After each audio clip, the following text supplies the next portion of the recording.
আগামী ২৫ জানুয়ারি চট্টগ্রামে যাচ্ছেন বিএনপির চেয়ারম্যান তারেক রহমান। ঐতিহাসিক পলো গ্রাউন্ডে জনসভায় ভাষণ দেবেন তিনি। দীর্ঘ ২১ বছর পর চট্টগ্রামে তার সরাসরি উপস্থিতিকে ঘিরে নগর জুড়ে বইছে উৎসবের আমেজ। উচ্ছ্বসিত দলীয় নেতাকর্মী থেকে শুরু করে সাধারণ সমর্থকরাও। আর রাজনীতির মাঠে এই সফরকে ঘিরে বাড়ছে প্রত্যাশা, উত্তাপ এবং প্রস্তুতি। বাবুন পালের ক্যামেরায় আরও জানাচ্ছেন রাজীব বড়ুয়া। দীর্ঘ ২১ বছর, এই ২ দশকে বদলেছে সময়, বদলেছে রাজনীতি, কিন্তু বদলায়নি চট্টগ্রামের অপেক্ষা। অবশেষে হতে যাচ্ছে অপেক্ষার অবসান। রবিবার চট্টগ্রামের পলো গ্রাউন্ডে আসছেন বিএনপির চেয়ারম্যান তারেক রহমান।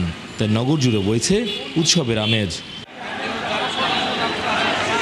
পলো গ্রাউন্ড মাঠ ঘিরে শুরু হয়েছে জনসভার জোর প্রস্তুতি।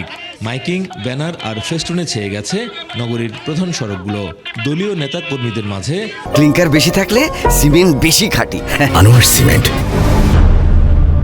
দেখা যাচ্ছে অভূতপূর্ব উদ্দীপনা। আমি মনে করি একটি রাজনৈতিকভাবে গুরুত্ব রয়েছে বিএনপির জন্য। আমরা চট্টগ্রাম এলাকার মানুষ অত্যন্ত ভাগ্যবান। বিএনপির অনেক রাজনৈতিক ইতিহাস, বিশেষ করে বাংলাদেশের ইতিহাস এই চট্টগ্রামের সাথে জড়িত। তারেক রহমানের আগমনে উচ্ছ্বসিত তরুণরা।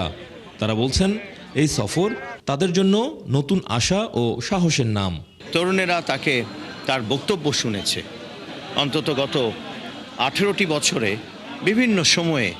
তো সেই তরুণেরা মুখিয়ে আছে যে তাদের চট্টগ্রামে জনাব তারেক রহমান এসে কি ঘোষণা দেন এবং কি বলেন। সামনাসামনি তরুণেরা দেখতে চায় জনাব তারেক রহমানকে। এই ২১ বছরে বিএনপির নেতাকর্মীরা দেখেছেন মামলা, গ্রেফতার, নির্যাতন আর রাজপথের লড়াই। অনেকেই হারিয়েছেন সহকর্মী, হারিয়েছেন রাজনৈতিক অধিকার। দলীয় নেতাদের ভাষায় এই জনসভা সেই দুঃসময় পেরিয়ে দাঁড়িয়ে থাকার প্রতীক। আমাদেরকে সহচর্য দিয়েছেন, সাহস জুগিয়েছেন। আমরা কখনোই মনোবল হারাই নাই। আমাদের সবসময় ধারণা ছিল সত্য অবশ্যই জয়যুক্ত হবে, গণতন্ত্র প্রতিষ্ঠা হবে এবং যারা মিথ্যা গণতন্ত্রকে হত্যা করার চেষ্টা করেছে তারা এই দেশ থেকে বিতাড়িত হবে। এটা আমরা সবসময় আমাদের অন্তরে ধারণ করেছি। লক্ষ লক্ষ লোক প্রিয় নেতাকে এক নজর দেখবে এবং উনি এই বারোয়াউলিয়া চট্টগ্রাম থেকে ধানের শীষের পক্ষে গণজোয়ার সৃষ্টি করবেন।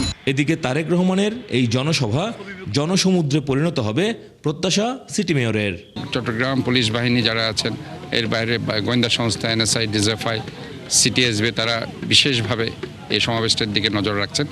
ওনারা এখানে এই মাঠটি সহ বিভিন্ন জায়গায় তারা দেখভাল করছেন এবং সুনির্দিষ্টভাবে তারা কাজগুলো করছেন। আমাদের সাথেও তারা বৈঠক করেছেন। তারেক রহমানের এই সফর শুধু একটি নির্বাচনী সফর নয়, বিএনপির রাজনীতিতে নতুন গতি সঞ্চারের প্রত্যাশা। এই জনসভা কতটা প্রভাব ফেলবে চট্টগ্রামের রাজনীতিতে, সেদিকেই তাকিয়ে চট্টগ্রামবাসী। রাজীব বড়ুয়া, ৭১, চট্টগ্রাম। দর্শক, এই বিষয়ে বিস্তারিত জানবো। আমাদের সাথে সহকর্মী রাজীব বড়ুয়া যুক্ত হচ্ছেন চট্টগ্রাম থেকে এই মুহূর্তে। আর রাজীব বড়ুয়া, আগামী ২৫ জানুয়ারি চট্টগ্রামে যাচ্ছেন বিএনপির চেয়ারম্যান তারেক রহমান। কেমন প্রস্তুতি দেখছেন এই সফরকে ঘিরে, একটু জানাবেন।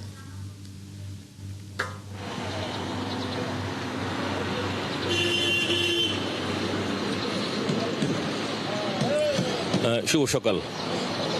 দীর্ঘ ২১ বছর পর বিএনপির চেয়ারম্যান তারেক রহমান তিনি আসছেন চট্টগ্রামে। এর আগে তিনি সর্বশেষ এসেছিলেন ২০০৫ সালে, এখানে যখন মেয়র ইলেকশন হয়েছিল তখন সেই সভাটি করেছিলেন তিনি লালদিঘিতে। তো দীর্ঘ ২১ বছর পর তারেক রহমান পলো গ্রাউন্ডে জনসভাটি করবেন এবং এই জনসভাকে কেন্দ্র করে বিএনপির মধ্যে বেশ চাঙ্গা ভাব, একটা উৎসবমুখর পরিবেশ আমরা লক্ষ্য করছি। শুধু আসলে বিএনপি না, বিএনপির বাইরেও সাধারণ যে মানুষ আছে তারাও আসলে বলছেন যে আসলে দীর্ঘদিন পর তারেক রহমান দেশে ফিরে এসেছেন এবং ২১ বছর পর চট্টগ্রামে আসছেন। ফলে তিনি কি বার্তা নিয়ে আসেন, কি বার্তা দেন, সেটা জানার জন্য আসলে অনেকে মুখিয়ে আছে। তো আমরা গতকালকেও আসলে পলো গ্রাউন্ড মাঠে গিয়েছিলাম সেখানে প্রস্তুতি দেখতে। তো সেখানে জোর প্রস্তুতি চলছে, বিশাল মাঠ, সেখানে লক্ষ লক্ষ মানুষ জনসমাবেশে আসবে। চট্টগ্রামে 16টি সংসদীয় আসন রয়েছে।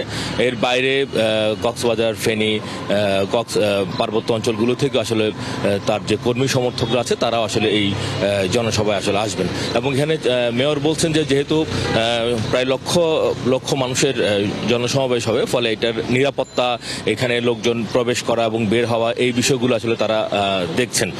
তবে এই জন্য তারা আসলে জোর প্রস্তুতি চলছে। এবং তারেক রহমান 24 তারিখ রাতেই চট্টগ্রামে আসবেন এবং রাতে তিনি চট্টগ্রামে থাকবেন এবং সকালবেলা সেখানে সম্ভবত শিক্ষার্থীদের সাথে একটা তার বৈঠক আছে ছোট করে। তো সেই বৈঠকটি শেষ করে 25 তারিখ বেলা 11টার দিকে তিনি আসলে পলো গ্রাউন্ডে জনসভায় উপস্থিত হবেন এবং এখানে জনসভাটি করে তিনি আবার ফেনীর উদ্দেশ্যে চলে যাবেন। এটাই হচ্ছে ওনার সফর সূচি। তো এই সূচিকে কেন্দ্র করে আসলে পুরো চট্টগ্রামে আমরা দেখছি ব্যানার ফেস্টুনে আসলে সজ্জিত হয়েছে। গতকাল থেকে মাইকিংও শুরু হয়েছে তার জনসভাকে কেন্দ্র করে। ফলে একটা রাজনীতির যে একটা নতুন মেরুকরণ তৈরির দিকে যাচ্ছে, সেই দিকে মানুষ আসলে তাকিয়ে আছে। যে নেতাটি আসলে 17 বছর পর দেশে ফিরেছেন এবং 21 বছর পর চট্টগ্রামে আসেন। রাজীব বড়ুয়া, আমরা নিশ্চয়ই আবারও ফিরবো আপনার কাছে এবং এই বিষয়ে আমরা আরো বিস্তারিত আপনার কাছে নিশ্চয়ই পরবর্তী সংবাদ সংযোগে জানবো। দর্শক, চট্টগ্রাম থেকে আমাদের সহকর্মী রাজীব বড়ুয়া যুক্ত ছিলেন, সেখানকার খবরাখবর জানছিলাম আমরা এই মুহূর্তের।